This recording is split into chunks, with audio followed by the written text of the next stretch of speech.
Hi everyone, welcome to our YouTube channel black diamond. अगर आप mining सरदार की तैयारी कर रहे हैं, ओवरमैन की तैयारी कर रहे हैं, या गैस टेस्टिंग की प्रिपरेशन कर रहे हैं, या फिर आप डिप्लोमा के स्टूडेंट हो या बीटेक के स्टूडेंट हो, इससे रिलेटेड जो एकेडमिक वीडियो है वो हमारी चैनल पे रेगुलर आती रहेंगे। उसके लिए हमारे चैनल को सब्सक्राइब करके बेल आइकन को प्रेस कर दीजिएगा ताकि जब भी मैं वीडियो डालूँ वीडियो सबसे पहले आप तक पहुँचे। और अगर अभी तक आपने मुझे टेलीग्राम ग्रुप पे ज्वाइन नहीं किया है या फिर फेसबुक पेज को लाइक नहीं किया है तो लिंक डिस्क्रिप्शन में है, जाकर लाइक कर सकते हैं। वहाँ पे मैं जितनी भी वैकेंसी आती है उससे रिलेटेड जो नोटिफिकेशन होते हैं वो डालता रहता हूँ। साथ ही साथ उसमें और भी माइनिंग से रिलेटेड अपडेट डालता हूँ और अब मैं रेगुलर उसमें नोट्स भी डाल रहा हूँ माइनिंग से रिलेटेड।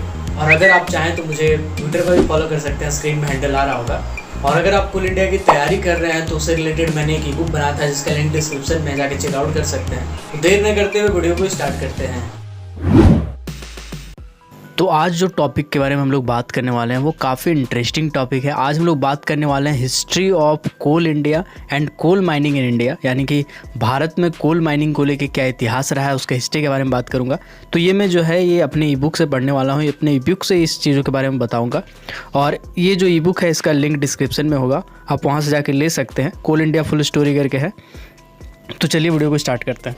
तो सबसे पहला जो भारत में कोयला का खनन स्टार्ट हुआ था वो 1774 में रानीगंज कोलफील्ड का जो दामोदर नदी एक नदी था, उस नदी का वेस्टर्न किनारा से यानी पश्चिमी किनारा से उस जगह से दो अंग्रेज हुआ करते थे। एक थे जॉन समर और दूसरे थे सस्टेनियस ग्रांट हैटले।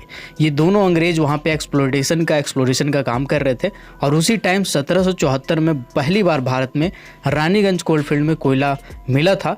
वो ईस्ट इंडिया कंपनी के अंदर में आ रहा था और टैगोर एंड सन्स करके एक कंपनी बनाया गया था, प्राइवेट कंपनी, उसी टाइम 1774 में। और वही पहली कंपनी है जो भारत में माइनिंग की थी। उसके बाद 1890 के आसपास में पहली बार एक प्रपोज्ड प्लान पास किया गया था जिसमें भारत में माइनिंग को लेकर के कानून बनाया गया था। 1890 से पहले कभी कोई कानून नहीं था भारत में।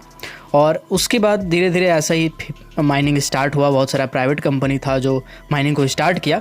देन 1945 का वो टाइम था जब सिंगरौनी कोलियरीज कोलफील्ड लिमिटेड का उद्घाटन किया गया, स्थापना किया गया।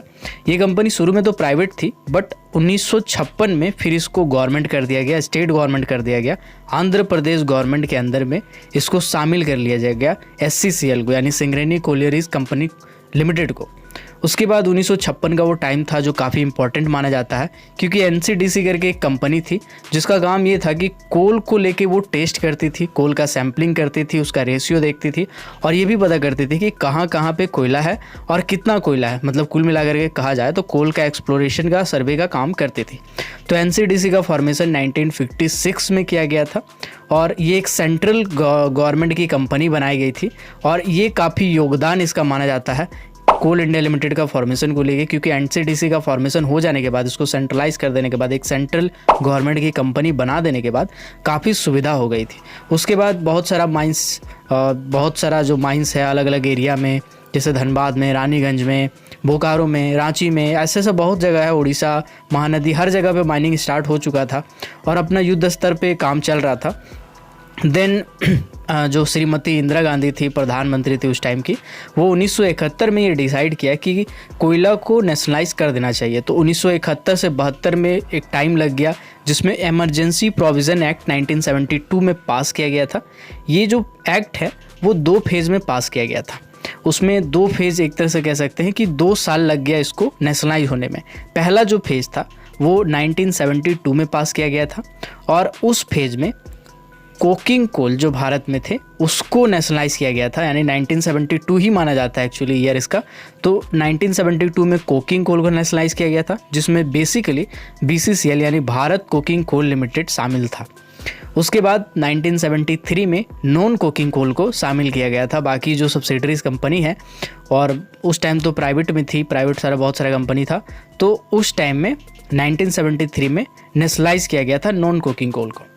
देन ऑफिशियली 1975 का वो दौर था, वो टाइम था जब कोल इंडिया लिमिटेड का फॉर्मेशन किया गया था, उसको ऑफिशियल किया गया था। हालांकि इससे पहले भी कोल इंडिया लिमिटेड की सब्सिडरीज थी बट एक दूसरे से कनेक्टेड नहीं थी, जॉइंट नहीं थी, अलग अलग कंपनी अलग अलग अपना कोल का प्रोडक्शन कर रही थी। उसके बाद धीरे धीरे इसी तरह से CMPDIL का फॉर्मेशन हुआ, देन NCL का फॉर्मेशन हुआ, ECL का फॉर्मेशन हुआ। BCCL तो बहुत पहले से ही काम कर रही थी। 1972 में जब कोकिंग कोल को नेशनलाइज किया गया था तो उसी के साथ ही साथ भारत कोकिंग कोल लिमिटेड यानी BCCL को नेशनलाइज किया गया था। यानी कि अगर कोल इंडिया लिमिटेड में अगर पूछा जाए कि सबसे पुराना सब्सिडरी कौन है जिसको सबसे पहले नेशनलाइज किया गया था, सबसे पहले सरकारी बनाया गया था, तो वो है BCCL। जैसे ही भारत में कोल का नेशनलाइजेशन पहला स्टेज में हुआ था कोकिंग कोल का, उसी के साथ BCCL को भी नेशनलाइज कर दिया गया था। तो BCCL का माना जाता है कि 1972 में फॉर्मेशन हुआ था। इसके बाद 1990 से 81 के दशक में काफ़ी सारा वासरीज का फॉर्मेशन हुआ था, जिसमें मुनीस वासरी, रामगढ़ वासरी, महिला वासरी, बड़ौदा वासरी, केदला वासरी, ये सारे बहुत सारे वासरीज बनाए गए थे कोल का प्रोडक्शन को सुधारने के लिए, कोल को वाश करने के लिए, वाश करने के बाद अलग अलग जगह पे भेजने के लिए। देन आपका NCL का और SCCL का फॉर्मेशन हुआ था 1985 से 86 के आसपास। देन आपका MCL यानी महानदी कोलफील्ड लिमिटेड का फॉर्मेशन हुआ था 1992 से 1993 में। और 2006-2007 एक फाइनेंशियल ईयर था जब कोल इंडिया लिमिटेड को मिनी रत्न का स्टेटस से नवाजा गया था। देन फिर वापस 2008-9 की बात करें तो 2008-9 में वह मिनी रत्न का स्टेटस की जगह नवरत्न का स्टेटस से नवाजा गया था। और 2011 का वो टाइम था जब कोल इंडिया लिमिटेड को पहला इंटरनेशनल अवार्ड दिया गया था, और वो इंटरनेशनल अवार्ड का नाम था इंटरनेशनल क्वालिटी ईरा अवार्ड यानी CIQE। देन आपका 2011 में ही कोल इंडिया लिमिटेड को महारत्न का अवार्ड दिया गया था। महारत्न का अवार्ड 11 अप्रैल 2011 को दिया गया था। और ये स्टेटस लगने के बाद ही कोल इंडिया लिमिटेड की चांदी हो गई, क्योंकि महारत्न कंपनी का स्टेटस लगना एक बहुत बड़ी बात होती है। PSU सेक्टर में, PSC और PSU सेक्टर में सबसे बड़ा टैग होता है महारत्न का। तो मिनी रत्न से कंपनी का शुरुआत हुआ 1992 में, मिनी रत्न, फिर नवरत्न, फिर महारत्न, फाइनली 2011 में लग गया।